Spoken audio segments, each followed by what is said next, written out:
కానీ ఇప్పుడు మీరు జగన్మోహన్ రెడ్డినో లేకపోతే ఇంకొకరినో సంతృప్తిపరచడానికో వాళ్ళకి సపోర్ట్ చేయడానికో అవతల ఉన్న వ్యక్తుల మీద బురద చల్లటానికి సినిమా అనే ఆయుధాన్ని వాడుకుంటే ఎంతకాలం అని అవతల వాళ్ళు వేచి చూస్తారు సార్. ఆ ఫ్యాన్స్ కానీ చాలామందికి ఇప్పుడు మీరంటే అభిమానం ఉంటుంది సార్. ఇప్పుడు మీ గురించి ఒక సినిమా చెడుగా తీస్తే ఒకసారి చూస్తారు, రెండుసార్లు చూస్తారు, పదే పదే అభిమానులు ఊరుకోరు కదా.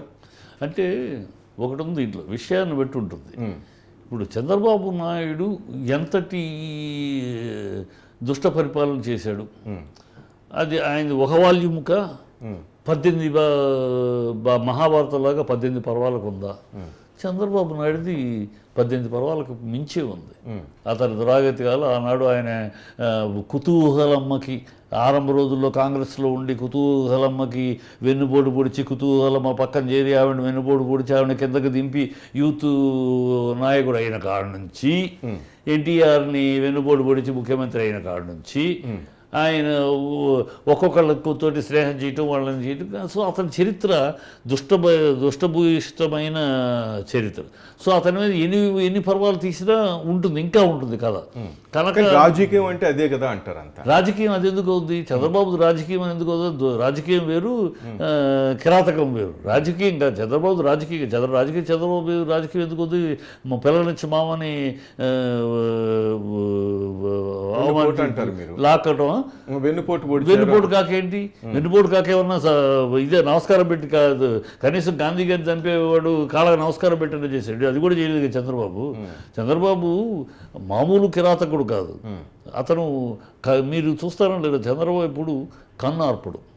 కన్ను ఆర్పకుండా చూడగలిగేది ఎవరు తెలుసా అండి? ఇద్దరు. మీరు ఎవరినైనా డాక్టర్ని కూడా అడగండి, సైకాలజిస్ట్ని అడగండి. కన్ను ఆర్పకుండా అలా చూడగలిగేది ఇద్దరు, దొంగ, హంతకుడు. ఎందుకంటే ఆ రెప్పవాటు కాలంలో ఏం జరిగిపోతుందో అని భయం వాళ్ళిద్దరికే ఉంటుంది. అందుకని రెప్పవాటుకు చంద్రబాబుని చూడండి, ఎప్పుడైనా అలాగే కళ్ళు తెరుచుకునే ఉంటాడు. మీరే వెన్నుపోటు అంటారు. చాలా మంది ఏమో పార్టీని రక్షించుకున్నాడు కదా. ఆ రోజు పార్టీని ఆయన రక్షించారు. రామారావు గారు ఒక అమ్మాయిని ఇంకో లేడీని పెళ్లి చేసుకున్నారండి, భార్య చనిపోయినాక. ఏమైంది? ఆంధ్రప్రదేశ్ అప్పుడు ఉమ్మడి ఆంధ్రప్రదేశ్ ఆర్థిక నష్టం ఏమన్నా వాటిల్లిందా? ఎకనామికల్గా కూలిపోయిందా? ఆంధ్ర రాష్ట్రానికి ఏం ఒక కుటుంబం. ఇప్పుడు కరుణానిధి గారు, తమిళనాడు కరుణానిధి గారు 3 పెళ్లిళ్ళు చేసుకున్నారు. సీఎంగా ఉన్నప్పుడు కూడా 3వ పెళ్లి చేసుకున్నాడు. ఏం కొంపేమనుకు మురిగిందా? ఏమి రాష్ట్రానికి ఏం సంబంధం? అది కుటుంబ విషయం. రాష్ట్రానికి ఏం సంబంధం? పాలనకి ఏం సంబంధం అని ఉన్ని లేనిపోయింది డెమోగాగ్ లాగా బిల్డప్ చేసేసి ఈ వీళ్ళని ఇంట్లో చిచ్చు పెట్టేసేసి ఇంటి కుటుంబాన్ని చీల్చేసేసి అతను చంద్రబాబు ఈజ్ నెవర్ క్రియేటర్. మీరు చెప్తున్నట్టు క్రియేటర్, హీఈస్ ఎ డెకరేటర్. ఎవరో వాళ్ళు క్రియేట్ చేసిన దాన్ని డెకరేట్ చేసి నేను చేశానంటాడు. మొబైల్ కూడా నేనే సృష్టించానంటాడు. మీరు చెప్పి కరుణానిధి గారికి అని పెళ్ళి అంత అంటారు. కానీ ఇక్కడికి వచ్చే పవన్ కళ్యాణ్ 3 పెళ్లి చేసుకునేరు అని చెప్పేసి ఇదే సినిమాలో చూపిస్తారు. ఇదే విధంగా కామెంట్ ఎందుకు? అవును, 3 పెళ్ళిళ్ళు నీతులు. 3 పెళ్ళిళ్ళు అతను 3 పెళ్ళిళ్ళు చేసుకుని 3గురితో కాపురం చేశాడు. 3 ఉన్నారు. ఆయనే ఒకళ్ళతో ఉంచుకుని కాదు, 3గురిని అఫీషియల్గా పెళ్లి చేసేసుకుని 3గురితో ఉన్నాడు. మొదటి భార్య చనిపోయింది. 3 పిల్లలు, మూకాబొత్తు మొదటి పిల్లలు, 2వ పిల్లలు స్టాలిన్, సెల్వి అంతా ఆయన బిడ్డలు, 3వ అమ్మాయి కనిమూలి, 3వ భార్య. సో 3 ఫ్యామిలీతో. నువ్వు ఇట్లా కాదు కదా, బిడ్డలను ఇచ్చి వాళ్ళు పంపించేసేసి ఆ అమ్మాయి ట్వీట్లోనేమో నాకు మోసం జరిగిందని అమ్మాయి అంటూ ఉండదు.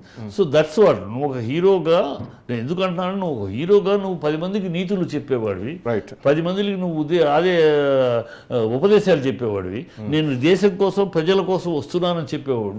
నువ్వు ఇలాంటి పనులు చేస్తే ఎట్లా అని అడుగుతారు. అది తప్పే లేదు, అడగటమే. అడగటానికి నా ఇష్టం అంటున్నాడు. ఓకే, నీ ఇష్టం అయితే నేను పోతాను దీనికి పోతాను, నీకేం భయ్యా అంటే పో. దానికి అడగటం తప్పు అంటే తప్పు కాదు.